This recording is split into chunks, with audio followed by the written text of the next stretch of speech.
Okay, happy Monday. So today we are doing an AC and coil. We're taking out this guy right here. But yeah, the best part is, look at that. That's a 90. It looks like they turned it while it was all attached and they're just like, fuck it. So that's probably why it died. Definitely didn't help, but yeah, old AC system, newer furnace. So the fun part is we couldn't get the coil that fits this, which is a 24. I have a 21.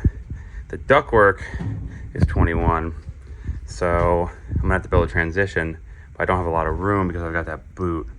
So hopefully I can have the coil lifted up, screw it to this, have it held in place kind of like how this is, and then build the transition down. It looks like that's what they did with this old one. So if I'm lucky, it'll work out pretty well. And then where's the line set go? Because we got to change that, which I think it's only like a couple feet. Does it go up there? Yeah. So that just goes right outside. So that'll be a pretty easy change out. But for once, it's getting a little slower. Still hot out, getting a little slower though. I only have one AC coil today, and then I'm free. So I'm happy with that. But yeah, I like how they did a hard copper and then a shark bite fitting for the drain when they could have just, used PVC. But it is what it is. So, but yeah. Well, I'm not doing the time lapse today. I'm just gonna do step by step what's going on with this, just because they've got music playing. So I'm gonna just drown it out with my stuff. So, but all right, yeah. Let's get started on this guy. All right, well, I got all the metal out. I'm actually doing the metal now. For that, I got a tiny little transition to do. So I had the other guy hold the coil up, which is only an inch off, but I have the L-slip here, L-cleat, which is pretty sweet. So it pretty much makes a perfect patch for that. I'm gonna make like a little piece of metal, slide it down that guy. Get that in, because we got that there, so it actually worked out pretty good with that. Yeah, so I'm just cutting the little pieces to go all the way around this. And yeah, getting there. The other guy's running the line set now. We got this, the white crap, which I don't really like it.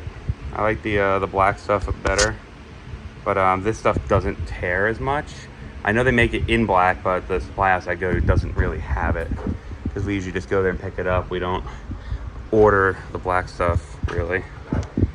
But yeah, for the most part, this is doing pretty good. Like I said, little transition there, little transition all the way around this.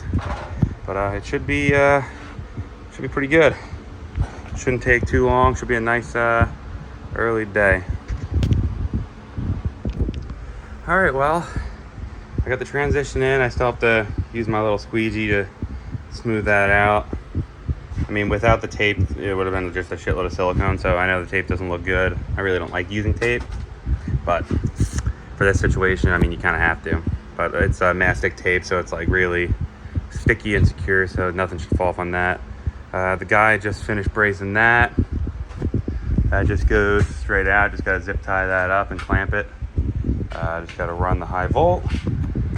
I got to do the drain, so I'm just going to cut that down there, drop the whole thing down, and then I got to go out. Again, easy trap. Because by code they want some sort of safety on the coil in New Jersey. They're all about that. So, but other than that jazz, we should be done here in no time. Would have been nice if they did the furnace too. It would have been all matching, but the furnace is still relatively new. Oh, and I hear him doing the pressure test now, which I didn't put the thing on. Tyler, hold on! I have to put the little O-ring in here. So, this is gonna blow up my face. Oh, Jesus Christ. All right, so yeah, a little O-ring right here, little gasket guy, and that goes on there like so. And now I gotta get my GoPro, so it's easier. And then that's it for that. That's just a good old compression fitting. All right, let me just, I don't go, oh, wrong way, idiot. I just give it a good crank, then just kind of go a little bit. As soon as that starts to spin just a little bit, the copper, it's usually pretty good. Tap on that so he knows I'm ready. Okay, now we're good, and he's already doing it. Nothing's leaking. I don't hear it pissing out. So, all right, I gotta run out, get that stuff, and then we should be able to turn this thing on and get our splits and pressures, and hopefully it's running spot on. Well, I was in such a rush, I completely forgot to record the last part of the video because I kept getting phone calls there at the end. But the unit ran good. All the pressures were good, pretty much spot on. They just have to let that unit run for a while because every window in the house is open and it's pretty warm today, a little humid. So all in all, it was a pretty nice day. As you can see, I'm sitting on my couch. But yeah. So that's it. And thanks for watching, and I'll catch all you guys in the next one.